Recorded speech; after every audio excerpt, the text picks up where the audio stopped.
किसी का प्रश्न है, क्या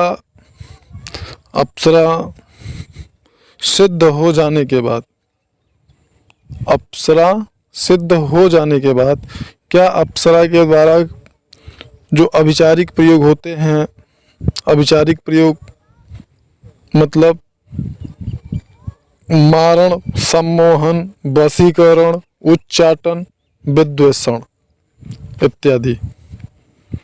जो अभिचारिक प्रयोग हैं, क्या अप्सरा के द्वारा यह अभिचारिक प्रयोग संभव है? तो यहाँ पर अगर ऐसा ही प्रश्न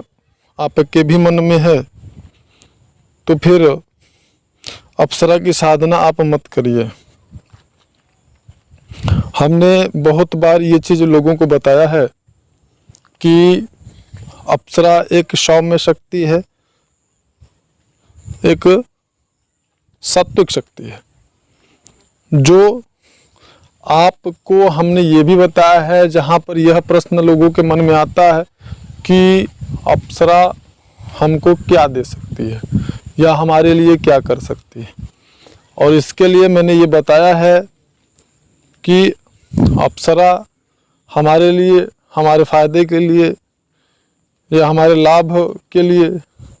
वो सभी कार्य कर सकती है जो कार्य करने से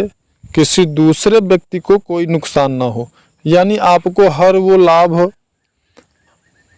वो दे सकती है, आपके हर वो कार्य वो बना सकती है, पूरा कर सकती है, जिस कार्य को पूरा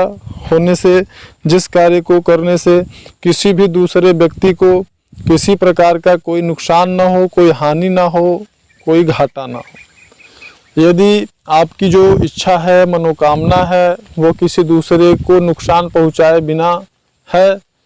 तो वो प्रकृति के नियमों के सीमा के अंदर है, तो वो कार्य निश्चित रूप से अप्सरा पूर्ण कर सकती है। और अब पूर्ण करने का तात्पर्य यह समझ लीजिए, अब यहाँ पे पूर्ण करने का तात्पर्य यह ना समझिएगा कि आपने उनसे कहा कि हमें 10 लाख रुपया ला के दे दो, वो ला के आपको दे देगी, बिल्कुल नहीं। आपको उस योग्य जरूर बना देगी कि आप उतना व्यवस्था खुद कर सकें और आपकी जो आर्थिक स्थिति है वो सुदृढ़ हो सके, समस्याएं जो हैं वो समाप्त हो जाए, काम जो आपके बार बार बिगड़ रहे थे वो काम आपके बनने लगे। और अप्सरा की साधना में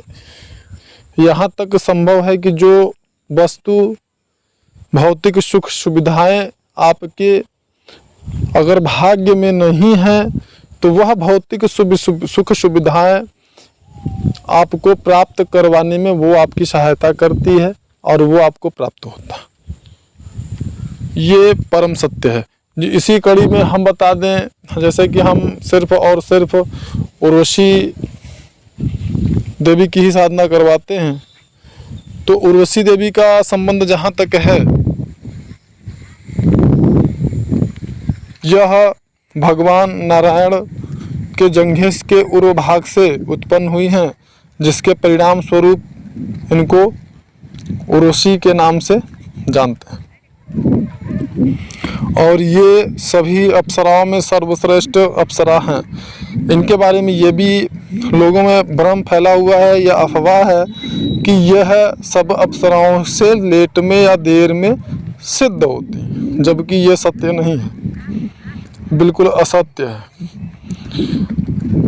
और जहाँ तक कि इनकी बात है तो आप इतना समझ सकते हैं कि जो सभी अप्सराओं को अगर आपने सिद्ध कर लिया तो जो आपको वो लाभ पहुँचा सकती हैं सारी अप्सराएं मिलकर, वही लाभ ये अकेले आपको दे सकने में समर्थ होती हैं। तो इसीलिए इनको अप्सराओं की रानी भी कहा जाता है। तो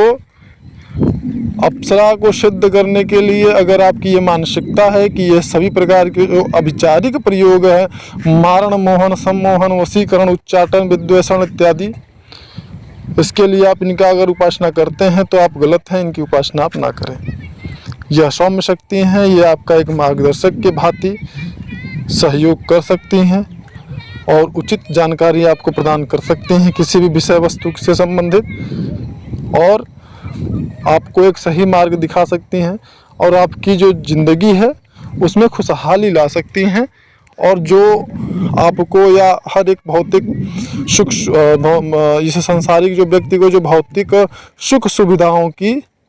जो आवश्यकता होती है वो सभी प्रकार की आवश्यकताएं पूरा करने में ये सक्षम होती हैं और अपने साधक को वो भौतिक सुख सुविधाएं ये प्रदान करती हैं। और इनकी खास करके उर्वशी देवी की अगर बात करें या किसी भी अप्सरा की बात करें तो जैसे कुछ लोगों के मन में यह भी भ्रांति होती है या भ्रम होता है कि इनकी साधना करने के बाद साधक की शादी नहीं होती है। ऐसा भी लोगों में भ्रम या भ्रांतियां हैं कि किसी भी अप्सरा की अगर आपने सिद्धि प्राप्त कर ली तो फिर ऐसी दशा में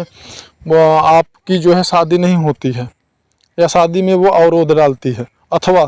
अगर कोई शादीशुदा व्यक्ति है और उसने अप्सरा की साधना कर ली तो फिर उसकी पत्नी जो है वो एक्सपायर कर जाती है, तो बिल्कुल गलत है। ऐसा बिल्कुल नहीं है, बल्कि एक अच्छी सुयोग्य कन्या से आपकी विवाह आपका होगा और अगर विवाह में किसी प्रकार की बाधा आ रही है वो बाधा खत्म हो जाएगी और एक अच्छे जीवन साथी की आपको प्राप्ति होगी और विवाह बल्कि होने में ये आपका सहयोग करेंगे। और भी बहुत सारी अफवाहें हैं अप्सरा साधना से संबंधित जिस पर हमने अपने प्रीवियस वीडियोस में जानकारी प्रदान किया है, जिसे आप देख सकते हैं। और एक प्रश्न ये भी है कि हम अप्सरा की साधना किस रूप में करें, और भी कुछ चीज़ों को लेकर के हम आएंगे नेक्स्ट वीडियो में। तब तक के लिए धन्यवाद।